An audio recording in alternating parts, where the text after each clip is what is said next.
Greetings! It is I, Tantus Naravan Dracovin, Lord and Emperor of the Dracovin Empire, and welcome. It is time to continue my discussion on the campaign settings originally introduced in AD&D and beyond for Dungeons & Dragons. We were talking about Spelljammer, your Dungeons & Dragon adventures in space. So let's continue where we left off with spacefaring organizations. I started, of course, with the religious organizations. I have one more of those, and a couple military organizations to introduce you to today. Let's start with the last important religious organization, the Celestians. Now, the Celestians are a group of wanderers, is the best way to describe it. They originate with a headquarters technically on Earth and gray space, but they really don't have a headquarters per se. That is their base, terrestrial based it, because all of them worship this minor deity from Earth, from gray space, called Celestian. Celestian is a star wanderer, so to say, a minor deity on that planet, but basically their deity in space. So hence why they have a headquarters on a planet that it's worshipped, but they have this space-based version of it. Now, because they are wanderers, they look for ways to wander. This actually makes them very popular amongst ships because they're willing to, for very little pay, or maybe not pay at all, to get on aboard a ship. And because the majority of them tend to be priests/clerics, they can run the spelljamming helm. So you can effectively get a person who can run your helm for you, whether a backup person or the person you're going to use, just by recruiting this Celestian. It's as easy as that, and it makes them convenient and wanted. Now, they do have some restrictions. They will not go onto military ships bound for war or slaver ships. This doesn't mean they don't help out militaries. If they're bringing supplies or something like that, they would be willing to go on a ship like that a mercenary company might be bringing supplies to this location. They won't get involved in the war, though. That they're going to stay out of. Now, the big thing that you have to do is basically wander. That's going to be the more important thing, that you're going to have to wander for years, some of the members do. Requirements for getting in are actually surprisingly small. You effectively have to worship Celestian. That's the best of it. And the thing is, you can convert to worshipping when you join the organization. So there isn't a lot of requirements to actually join. There are some benefits, though. Now, yes, they don't have a headquarters anywhere, but they do tend to have little small hospices in various areas, with rotating members looking over these places, basically staying there for periods of time, usually less than a year, or if they've already wandered most of their lives, they might settle down to look after these areas, because you can only wander so long in your life, and perhaps you'll settle down afterwards. The point is to have visited most of the spheres, but I'm getting a little off topic about who's looking after these hospices. Basically, you can stay at them. They might ask for a donation, but it is not required. Or you may have to look after some of the new members who are staying there to basically learn some of the tenets. So there is roles that you might have to fill there, but it is free board. Pretty much you can find one in any of the known spheres. The other benefit is spellcasting. Celestian is truly a space-based deity. Now, in the Flagaros, you can't memorize spells. You can't anyway. But in any of the known spheres, you can. Similar to the followers of Ptah, you can. This is one of the reasons that the two organizations are at a little bit of odds, also because they each have their own primary deity they worship. One's just a little less of a jerk about it, and that's the one I'm talking about now. But regardless, there is an exception to this, though. If you go to a planet within a sphere that Celestine is not worshipped on, can't memorize your spells. So you could be out in space, above the planet, but as soon as you land on the planet, it doesn't work. They also gain a number of special abilities based upon being followers of Celestine, as you would level up. In return, there is an experience penalty you have that basically you need to get some extra experience in order to level up. But, you gain some extra spells that you can use once per day. Now, the big requirement to being a member of them is to travel.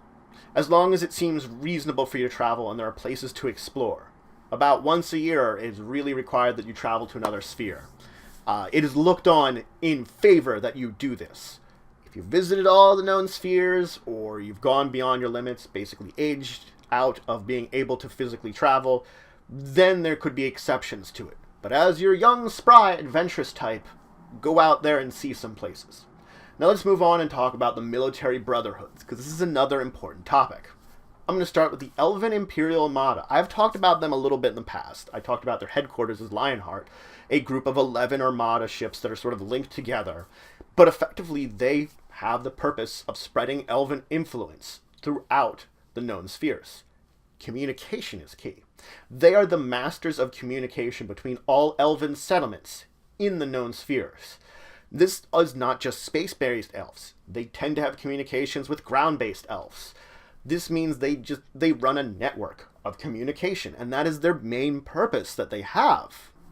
The Council of Admirals will give them orders to do things that are related to the Elven fleets or / spacefaring elves' needs, their requirements.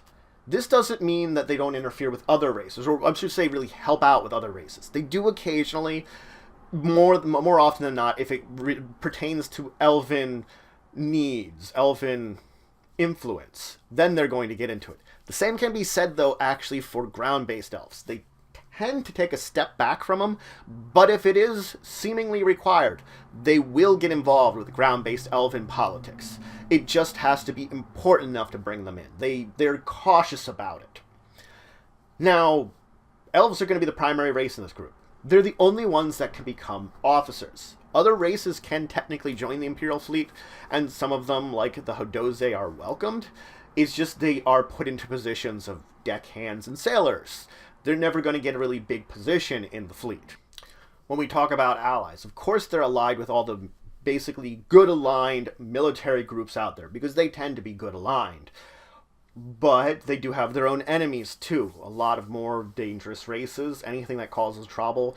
They also tend to be the most powerful group out there, so they tend to attract the most amount of enemies. Now, joining the fleet is not always the easiest. You basically have to go to someone, an admiral of power in position, and convince them to let you join. You make your check, and if you can get them to a friendly attitude with you, you've effectively convinced them to allow you to join as an officer. If you have failed, then you have to wait a period of time, and then you can make a check again. Effectively, depending on how much you influence their attitude, depends on how much time it is. If you really piss them off, it might be hundreds of years before you can ask to join again.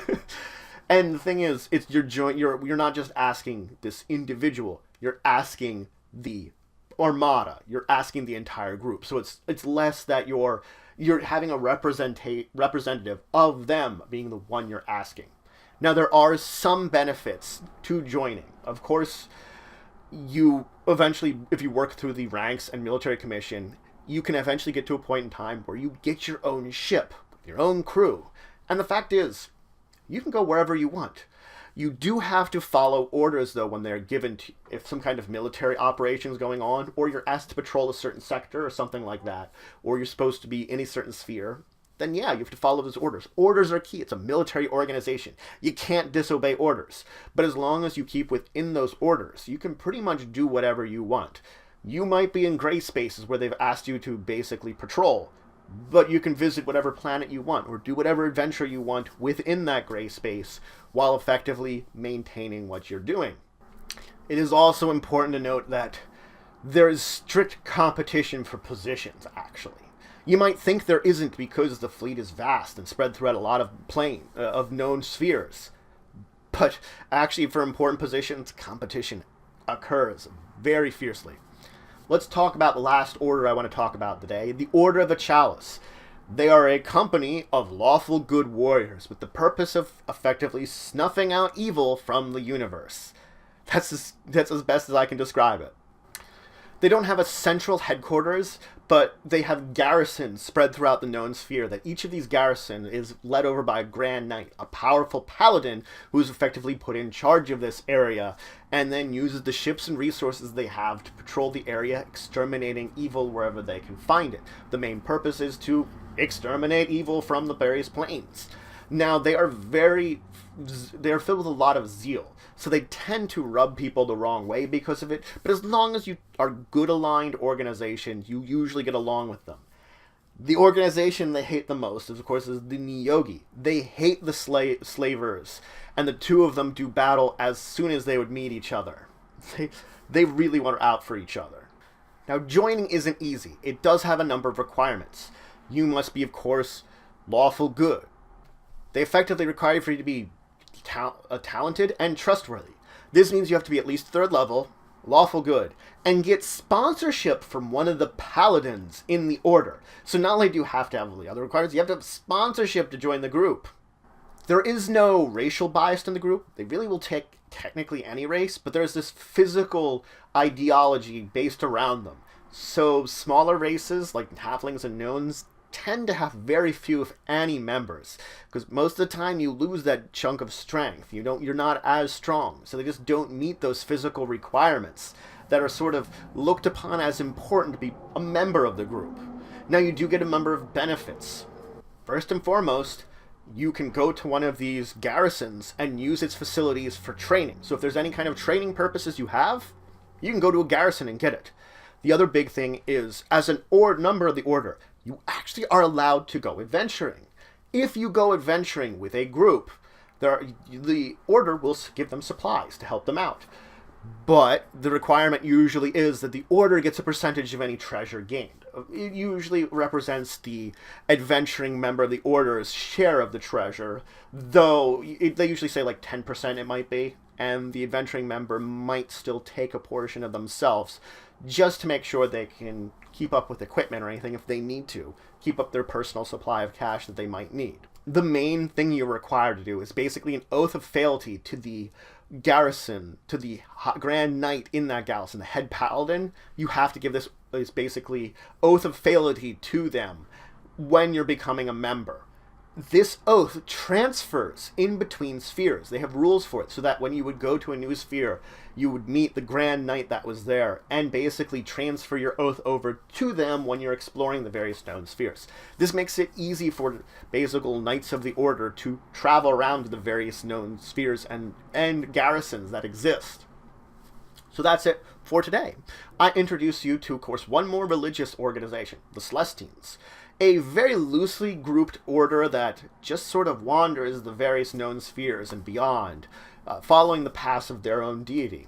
And then I introduced you to 2 military organizations. Of course, I once again talked a little bit more in depth at this time about the Elven Imperial Fleet. I've mentioned them before. They are a major group to talk about. But now I talked about them in the military side, a little bit more about actually joining them and what benefits you would get from joining them. Finally, I finished up by talking about the Order of the Chalice, a group of basically holy avengers out to rid the universe of evil.